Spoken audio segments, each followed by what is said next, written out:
Сегодня ты увидишь современное состояние заброшенной Припяти. Я покажу тебе город вне экскурсионных рамок. Затрону тему, почему нелегалы возвращаются туда снова и снова, а также покажу уровни радиации в брошенном 3 десятка лет назад городе-призраке. Более детально ознакомиться с атмосферой Чернобыльской зоны отчуждения вы сможете, просмотрев мой почти что часовой выпуск о сталкерстве, где я в составе нелегальной группы отправился в поход в зону отчуждения. Недавно нас постигла беда. Авария на Чернобыльской атомной электростанции. По трассе всей зеленый свет нам дан. Пусть домосед твердит, что это не мы, когда без выстрелов пустеют города. Путеводитель по Чернобылю — это уникальные видео, в которых я, как сталкер Чернобыльской зоны отчуждения, рассказываю вам о конкретных локациях Чернобыльской зоны без сталка и прочей болтовни. Только конкретика и по делу. Ровно 52 года назад началось строительство Припяти. Предлагаю посмотреть на то, как выглядит город сегодня в своем заброшенном облике, и как Припять изменилась и что ждет ее в будущем. У микрофона, как всегда, Мишаня. Усаживайтесь поудобнее и всем приятного просмотра.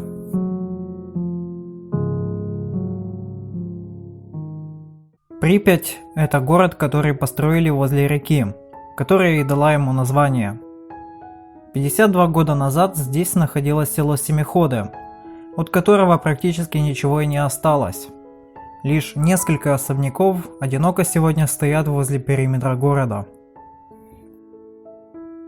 Припять начали строить с целью обеспечить рабочих, тогда еще строящейся Чернобыльской атомной станции.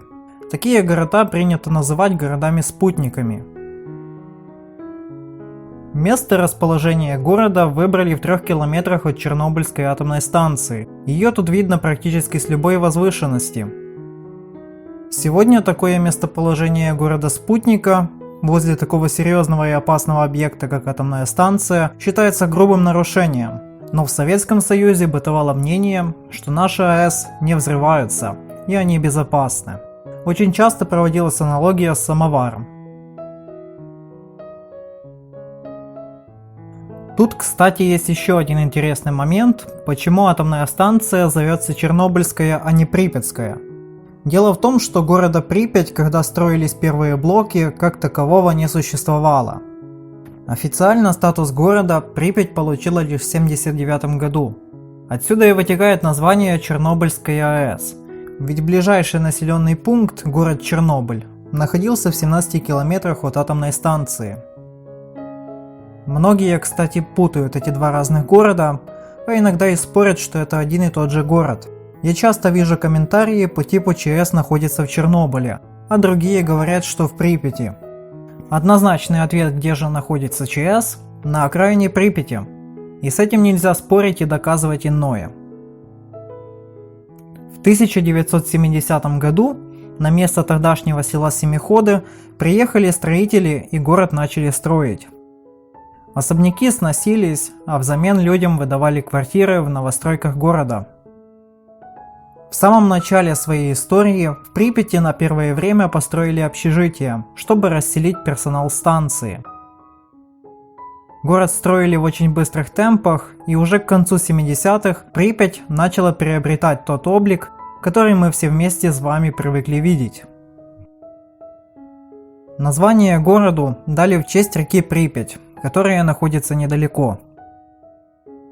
Кстати, озеро Семиходский старик, которое я показывал в своих роликах, раньше и было руслом реки, но его отделили. Припять периода 70-х и 80-х годов – это масштабный плацдарм стройки, где безостановочно строились школы, детские сады, а также объекты инфраструктуры и отдыха. А также этот город находился на пересечении транспортных магистралей.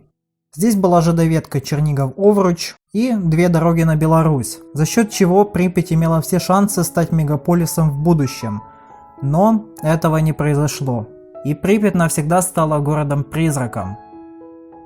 Многие планы на прекрасную судьбу Атомограда рухнули. Сегодня Припять можно увидеть с разных ракурсов. Одни видят здесь покой и умиротворение с природой. Летом в Припяти птицы поют.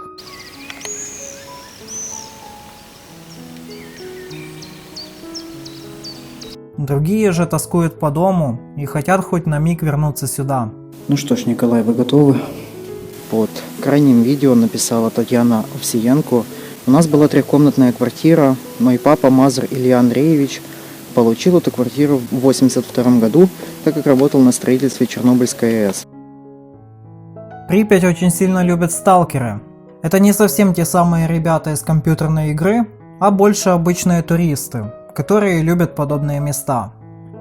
Сталкер – это человек, часто молодой парень или девушка, который неофициально посещает зону и пробирается туда окольными путями, минуя при этом контрольно-пропускные пункты.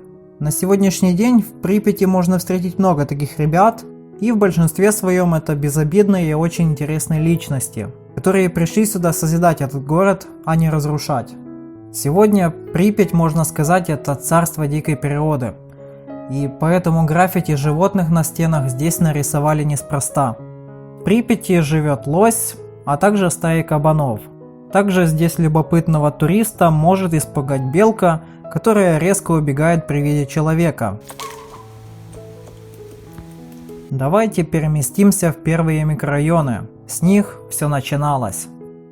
Дворики тут больше напоминают джунгли, особенно в летнее время. И здесь на миг можно подумать, что ты находишься в обычном лесу. Но стоит пройти метров 100, как перед тобой появляется многоэтажка.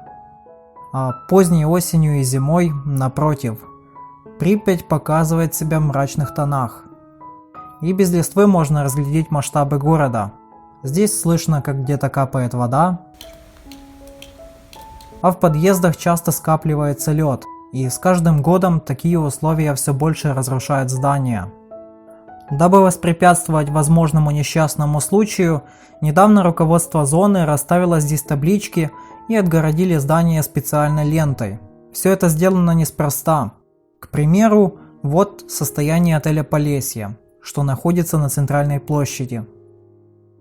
Верхние плиты перекрытия не выдерживают и с каждым днем все больше оседают, а помогает этому ветер, снег и дождь. К сожалению, места, являющиеся достопримечательностями, отданы на растерзание природы. Говоря о достопримечательностях Припяти, то центр города и есть самой главной достопримечательностью Припяти. Здесь расположены бывшие объекты инфраструктуры и отдыха, и все самое интересное находится именно здесь.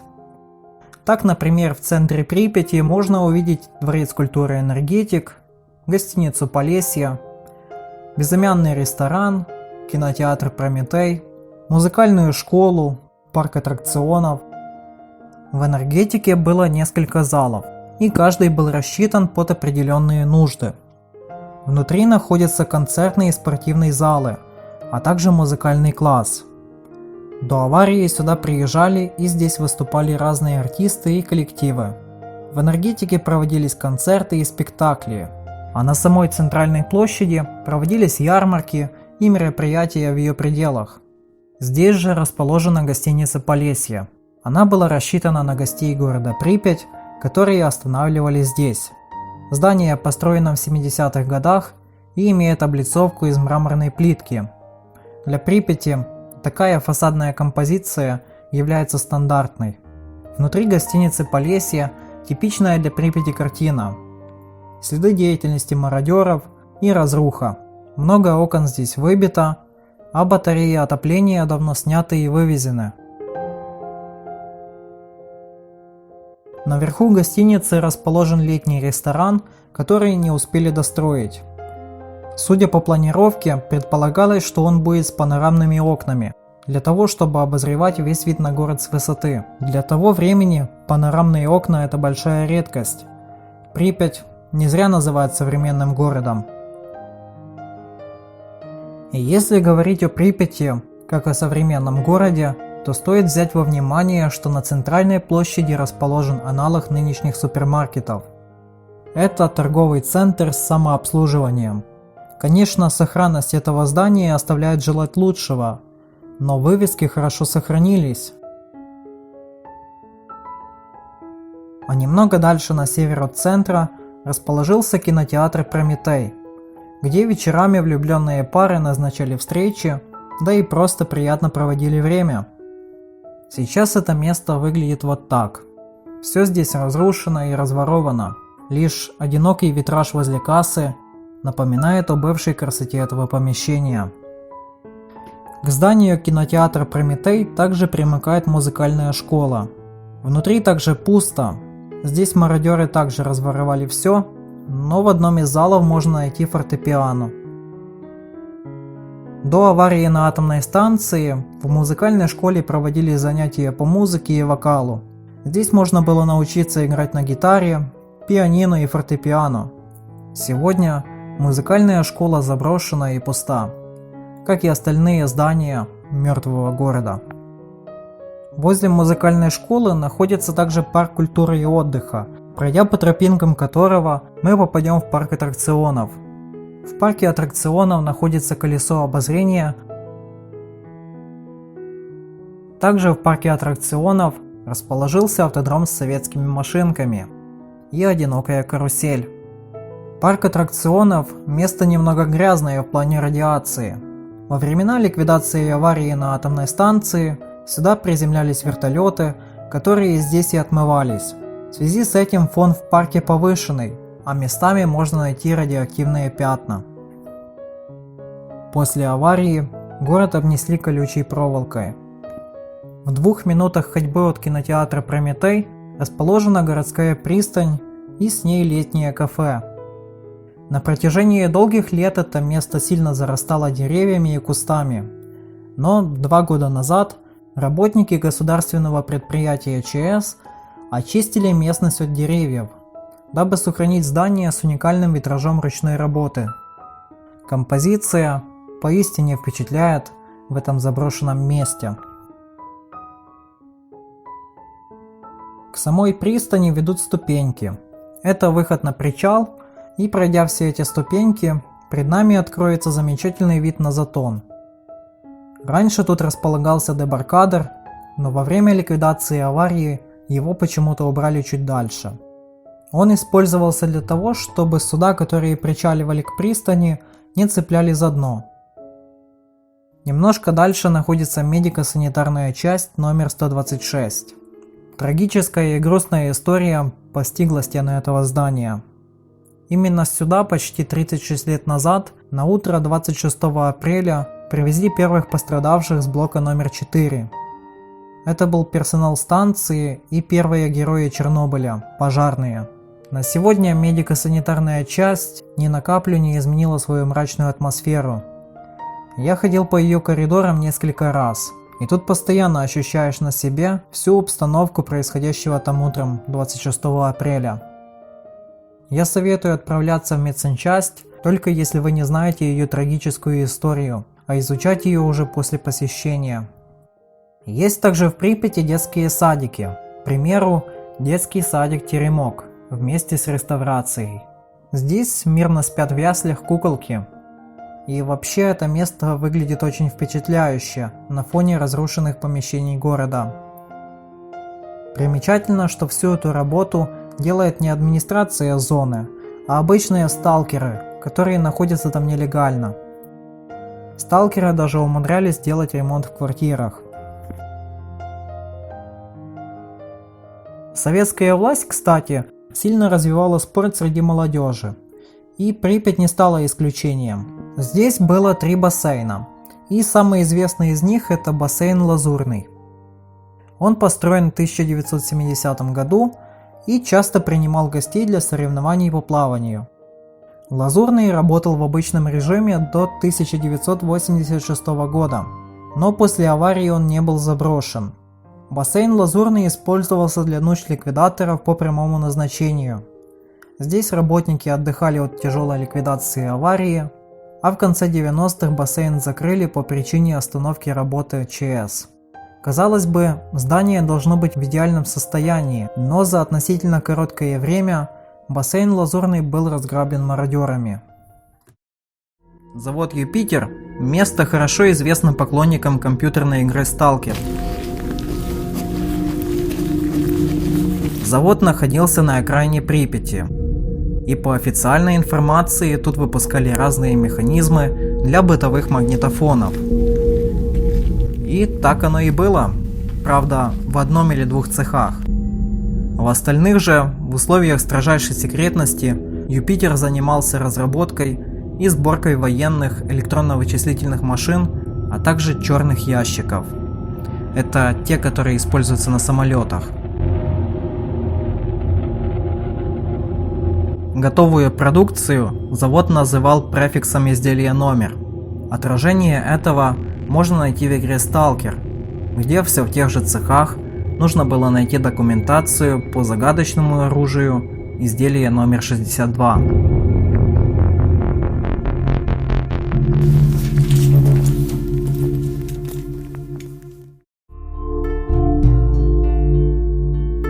Припять – бывший образцовый город всего Советского Союза, где было все для комфортной жизни.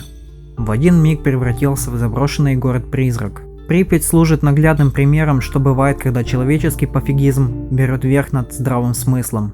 Именно здесь можно увидеть воочию, что будет со всеми городами планеты, когда время людей на планете Земля закончится. Природа постепенно начнет забирать к себе все те территории, которые когда-то занял человек.